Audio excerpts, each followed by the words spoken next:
અમદાવાદના ચંડોળા તળાવની આસપાસ આવેલા જેટલા પણ ગેરકાયદેસર મકાનો છે, જેની અંદર બાંગ્લાદેશીઓ રહી રહ્યા હતા, તે જ મકાનો ઉપર ડિમોલિશનની કામગીરી આજે ફરી એક વખત શરૂ કરવામાં આવી છે। આપણે જોયું હતું કે થોડા સમય અગાઉ પણ શરૂ કરવામાં આવી હતી, પરંતુ આજે ફરી એક વખત અમદાવાદમાં સૌથી મોટું ડિમોલિશન હાથ ધરવામાં આવ્યું છે।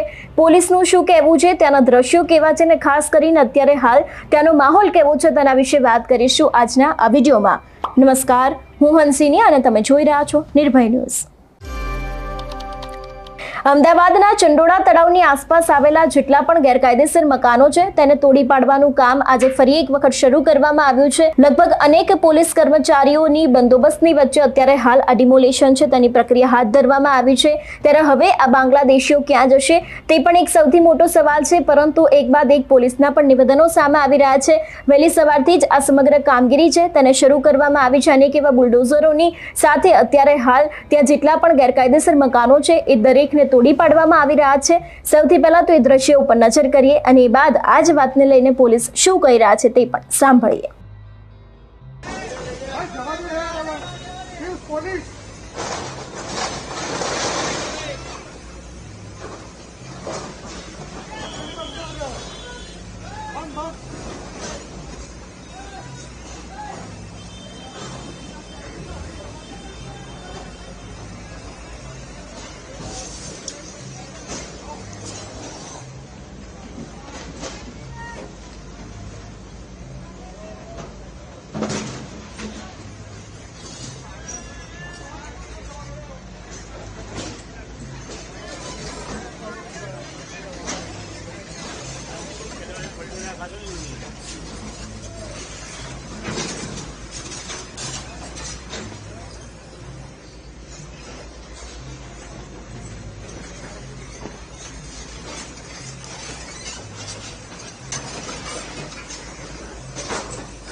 फर्स्ट फेज में 1.5 लाख जितना स्क्वायर मीटर की जगह खाली करवाई गई थी कॉरपोरेशन के द्वारा, और हमने बंदोबस्त दिया था ताकि कोई लॉ एंड ऑर्डर और जान हानि ना हो।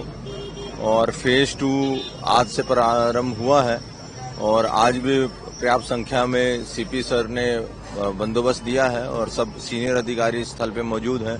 और मुझे उम्मीद है कि जनता भी हमारे साथ सहयोग दे रही है और बहुत शांति से ये जो दबाण हटाने का कामगिरी है पूरी हो। એટલે જે પ્રમાણે આપણે દ્રશ્યો જોઈએ એ પ્રમાણે અત્યારે હાલ અમદાવાદના ચંડોળા તળાવની આસપાસ જેટલા પણ મકાનો આવેલા છે, ગેરકાયદેસર મકાનો આવેલા છે, તે દરેક મકાનોને અત્યારે હાલ તોડી પાડવાનું કામ કરવામાં આવ્યું છે। અંદાજે 1800 થી લઈને 1900 જેટલા મકાનના સર્વેનું કામ પૂર્ણ થઈ ગયું છે અને ડિમોલિશન દરમિયાન અને બાદની કામગીરી માટે અધિકારીઓને અત્યારથી જવાબદારી સોંપવામાં આવી ગઈ છે। તમામ ડેપ્યુટી કમિશનર અને 7 ઝોનના એસ્ટેટ ઓફિસર, ફાયર ઓફિસર અને આરોગ્ય વિભાગની કામગીરી સોંપવામાં આવી છે। એટલું જ નહીં, જે આ ડિમોલિશનનો પાર્ટ 2 છે તેને પહેલેથી જ શરૂ કરવામાં આવી હતી, તેના સર્વેની કામગીરીને આજે જઈને તેના ઉપર પણ ડિમોલિશન કરવામાં આવી રહ્યું છે। ખાસ કરીને જો વાત કરવામાં આવે કે ચંડોળા તળાવ ઉપર બાંગ્લાદેશીઓએ ગેરકાયદેસર ઝૂંપડપટ્ટીઓ બનાવી હતી ને છેલ્લા 14 વર્ષમાં અહીં આશરે 1.5 લાખ સ્ક્વેર મીટરની સરકારી જમીન ઉપર દબાણ કરાયું છે। પોલીસે અહીંથી 800 થી વધુ જેટલા શંકાસ્પદ લોકોની અટકાયત કરી હતી। એટલું જ નહીં, ચંડોળા તળાવ નજીક ગેરકાયદે આવેલા અને વસતા બાંગ્લાદેશીઓ સામે તંત્રએ ક્લીન ઓપરેશન હાથ ધર્યું છે। એટલે કે ખાસ કરીને જે ફરી એક વખત અમદાવાદની અંદર સૌથી મોટું ડિમોલેશન છે તેને હાથ ધરવામાં આવ્યું છે અને અનેક એવા લોકો છે જે લોકોના ઘર તોડી પાડવામાં આવ્યા છે। અને જે પ્રમાણે આપણે દ્રશ્યો જોઈએ એ પ્રમાણે કે હજી પણ આની કામગીરી છે તે શરૂ છે। તમારું શું માનવું છે આ વિષયને લઈને અમને કમેન્ટ કરીને ચોક્કસથી જણાવજો। તેની સાથે જ અમારી ચેનલ નિર્ભય ન્યૂઝને લાઇક, શેર અને સબસ્ક્રાઇબ કરવાનું ભૂલશો નહીં। નમસ્કાર।